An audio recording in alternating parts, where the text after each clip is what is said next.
Praise లో హల్లెలూయా. ప్రభువైన యేసుక్రీస్తు నామంలో ప్రియ సహోదరి సహోదరులకు నా హృదయపూర్వక వందనాలు. ఈ దినము దేవుడు మనతో మాట్లాడిన మాట యోహాను మొదటి పత్రిక 2వ అధ్యాయం 16వ వచనం. లోకంలో ఉన్నదంతయు అనగా నేత్రాశ, జీవపు డంబమును తండ్రి వలన పుట్టినవి కావు, ఇవి లోక సంబంధమైనవే. లోకము దాని ఆశయు గతించిపోవచ్చున్నవి కానీ దేవుని చిత్తమును జరిగించువాడు నిరంతరమును నిలుచును. దేవుని స్తోత్రం, హల్లెలూయా. ఇక్కడ మనం చూసినట్లయితే లోకములో ఉన్నదంతయు నేత్రాస, శరీరాస, జీవపు డంబము అవి తండ్రి వలన పుట్టినవి కావు. మరి ప్రియ సహోదరి సహోదరుడా, పరిశుద్ధాత్మ దేవుడు మనతో ఏమని మాట్లాడుచున్నాడంటే, ఈ నేత్రాస, జీవపు డంబము అనేది ఇవి తండ్రి యొద్ద నుండి వచ్చినవి కాదు, తండ్రి వలన పుట్టినవి కాదు, ఇవి లోక సంబంధమైనవని పరిశుద్ధాత్మ దేవుడు మాట్లాడుచున్నాడండి.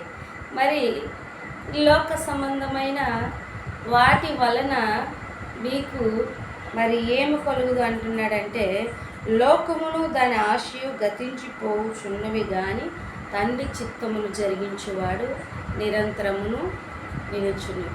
ఈ లోక ఆశలంట అవి గతించిపోవును. జీవపు డంబము, మరి శరీరాశ, లోకాశ, నేత్రాశ ఇవన్నీ కూడా అవి గతించిపోతాయంట.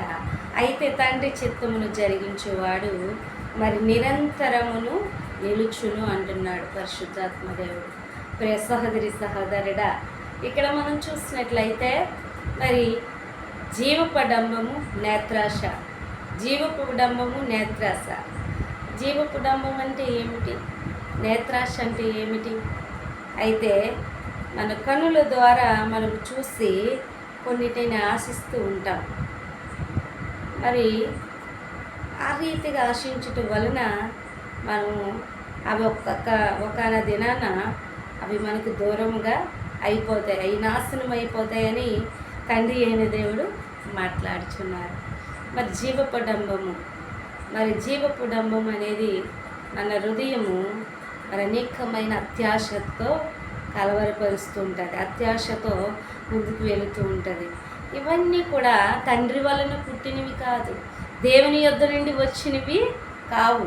ఇవి ఏంటంటే అపవాది మనలను విశ్వాసతలో మరి నిలకడత్వం లేకుండా బ్రతకడానికి గురివేస్తుంది.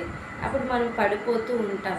ఈ నేత్రాస, జీవపు డంబానికి మనం పడిపోయి తండ్రి చిత్తాన్ని మనము నెరవేర్చిన వారిగా ఉంటాం. మరి లోక ఆశయు, మరి నేత్రాశయు ఇవన్నీ కూడా మరి గతించిపోతాయి. అయితే తండ్రి చిత్తమును ఎవడైతే నెరవేరుస్తారో వారు నిరంతరమును నిలుచును. ఏంటి నిరంతరము నిలుచును అని పరిశుద్ధాత్మ దేవుడు మాట్లాడుచున్నాడు కదా అనేసి అనుకొనవచ్చు. ఈ యొక్క భూమి మీద మనము మరి 70 సంవత్సరములు అధిక బలం ఉన్న ఎడల 80 సంవత్సరములు మనం బ్రతకవచ్చు. అయితే మనకు రెండవ మరణం అనేది ఉంది. ఆ మరణము నుండి తప్పించి మనం నిరంతరము నిలిచి ఉంటాం. మరి ఇక్కడ దేవుని వాక్యం ఉన్నది కదా, మరి ఇవన్నీ గతించిపోయిన తండ్రి చిత్తం నెరవేర్చువాడు ఇంకా ఎన్నటికీ చనిపోడేమో అనేసి మీరు అనుకోవచ్చు. అది భూ సంబంధమైన మర్మం కాదు, ఆత్మ సంబంధమైన మర్మం. మనము రెండవ మరణాన్ని జయించినప్పుడు మరి నిరంతరము తండ్రితో ఉంటాము. కాబట్టి ఆయన ఈ భూమి మీద మనం ఉంటుండగా ఈ భూమి మీద తండ్రి చిత్తాన్ని ఎవరైతే నెరవేరుస్తారో, తండ్రి ఆశయాలను ఆయా తండ్రి మరి చిత్త ప్రకారముగా, తండ్రి యొక్క ఆలోచన ప్రకారంగా ఎవరైతే నడుస్తారో వారు మాత్రమే తండ్రితో పాటు నిరంతరమును నిలిచి ఉండునని పరిశుద్ధాత్మ దేవుడు మాట్లాడుచున్నాడు. మరి తండ్రితో మనం నడవాలి అంటే మరి ఏమి చేయాలి? ఈ లోకమనే నేత్రాశ, జీవడంబము, మరి శరీర సంబంధమైన వాటన్నిటినీ మనం విడిచిపెట్టాలి. ఎప్పుడైతే మనము వాటిని విడిచిపెట్టి దూరంగా బ్రతుకుతామో తండ్రితో నడవడానికి అవకాశం ఉంటుంది. తండ్రి అయిన దేవుని యొక్క చిత్తం ఏంటి అంటే నశించిపోతున్న వారి కొరకు ఆయన వారందరూ కూడా మరి రక్షింపబడాలి, నాతో పాటు ఉండాలి, నా కుమారులుగా కుమార్తెలుగా ఉండాలనే ఆశతో ఆయన ఈ యొక్క భూమి మీదకి ఒక శరీరధారి వచ్చి మన కోసం ఆయన స్వరక్తాన్ని ధారాళంగా పోసి మనల్ని తన రక్తముతో మనల్ని పవిత్రులుగా చేసి ఆయన కుమారులుగా ఆయన కుమార్తెలుగా ఆయన మాటకు లోబడిన వారిగా ఉండాలని పరిశుద్ధాత్మ దేవుడు మాట్లాడుచున్నాడు. సహోదరి సహోదరుడా, మనము ఈ దినాన దేవుడు మనతో ఏమని మాట్లాడుచున్నారంటే, ఎవరైతే తండ్రి చిత్తాన్ని నెరవేరుస్తారో, ఎవరైతే తండ్రి చిత్తానికి లోబడి ఉంటారో, ఎవరైతే తండ్రి చిత్తానికి అనుకూలంగా బ్రతుకుతారు. తండ్రి చిత్తం నెరవేర్చుటంటే ఆషామాషేమి కాదు. తండ్రి చిత్తం నెరవేర్చుటంటే ఏదో మనము ఏదో గొప్ప కార్యాలు చేస్తే కాదండి. అది చాలా కష్టమైంది. తండ్రి చిత్తం నెరవేర్చడం అంటే ఫస్ట్గా మనము పవిత్రత కలిగి ఉండాలి. లోకాన్ని, ఈ లోక ఆశలని, లోక భోగాలను మనం విడిచిపెట్టేయాలి. పాపాన్ని విడిచిపెట్టేయాలి. అక్రమాన్ని, అవినీతిని విడిచిపెట్టేయాలి. తండ్రి ఏ రీతిగా ఉన్నారో ఆయన మాదిరిగా మనము కూడా బ్రతకాలి. ఆయన మాదిరిగా మనం బ్రతకాలి అంటే మొట్టమొదటిగా మనం పాపాన్ని విడిచిపెట్టాలి. ఎవరైతే దేవుని యొక్క సన్నిధానంలో లోక ఆశలను, లోక తలంపులను, లోకమైన వాటిని విడిచిపెట్టి తండ్రితో నడిచి, తండ్రితో జీవించి తండ్రి చిత్తాన్ని నెరవేరుస్తాడో వారి నిరంతరమును నిలుచును. ఈ నేత్రాస, ఈ జీవపు డంబము మనల్ని ఏమి చేస్తుందంటే నాశనము చేస్తుంది. ఏం చేస్తుందంటే మన యొక్క జీవితాన్ని నాశనం చేస్తుంది, పతనము చేస్తుంది, నరకానికి మనల్ని నడిపిస్తుందండి. పరలోక రాజ్యం వైపు మన తలంపు, మన ఆలోచన నడవకుండా ఆ రీతిగా ఉంటుంది. అయితే ప్రియ సహోదరి సహోదరుడా, ఈ దినాన దేవుడు నీతో నాతో మాట్లాడుచున్నారు. ఎక్కడైనా మన జీవితం లోకమైన వాటిని విడిచిపెట్టి ఈ జీవపడంబాన్ని, ఈ నేత్రాశలను, యొక్క శరీరాశలను విడిచిపెట్టి దేవుని సన్నిధానంలో ఆయన రక్తముతో కడిగబడి, ఆయన వాక్యము చేత ఉతకబడి, ఆయన రక్షణ వస్త్రములను, ఆయన నడుమును కట్టుకొని దేవుని సన్నిధానంలో ముందుకు కొనసాగువారుగా ఉండాలని పరిశుద్ధాత్మ దేవుడు మాట్లాడుచున్నాడు. ఎఫెసీయులకు రాసిన పత్రిక 10:10 అంటాడు, మీరు దేవుని కొరకు ఎటువంటి కవచాలు ధరించాలనేది, రక్షణ పాత్రను పట్టుకొని ఎటువంటి కవచాలు, నీతి అనే కవచం,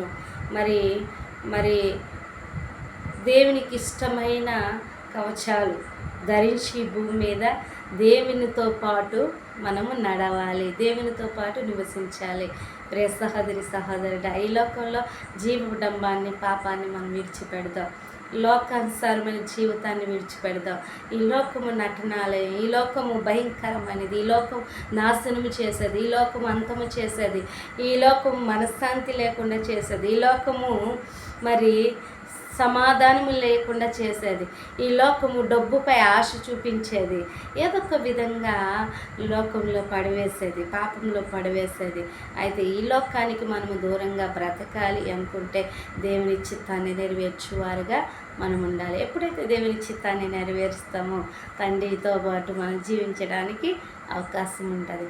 ప్రియ సహోదరి సహోదరుడా, నీవును నేనును తండ్రితో పాటు జీవించాలని దినాన దేవునితో మనము నిబంధన చేసుకున్న వారిగా ఉందాం. ప్రార్థన చేసుకుందాం. దేవుని సన్నిధిలో ఎడతగక ప్రార్థన చేసి దేవుని చిత్తాన్ని కనిపెట్టి దేవుని వెంబడి నడుద్దాం. అట్టి వాక్యం దేవుడు దీవించునుగాక. ఆమేన్. నీతో నిన్ను నడవాలని,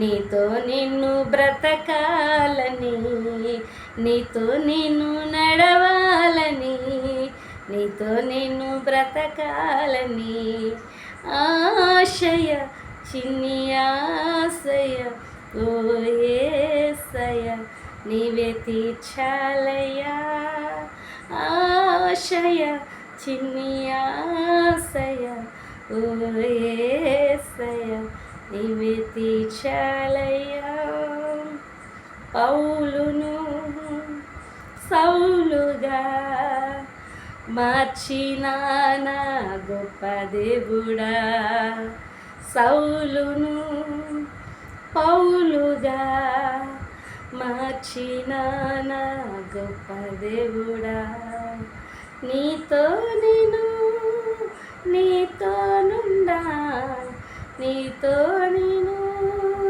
నడవాలయ్యా నీతో నేను నీతోనుండా నీతో నేను నడవాలయ్యా ఆశయ చిన్ని ఆశయ ఓ యేసయ్య నీవే తీర్చాలయ్యా నడవలేక నేను ఈ లోకయాత్రలు బహుబలహీనురాలు నైతినయా నడవలేక నేను ఈ లోకయాత్రలు బహుబలహీనురాలు నైతినయా నీతో నేను నడవాలని ఆశయ చిన్ని ఆశయ నీతో నేను నడవాలని ఆశయ చిన్ని ఆశయ నీతో నడవాలని నీతో ఉండాలని చిన్ని ఆశయ ఓ యేసయ్య ఆశయ చిన్ని ఆశయ ఓ యేసయ్య నీవే తీర్చాలయ్యా ప్రైజ్ లార్డ్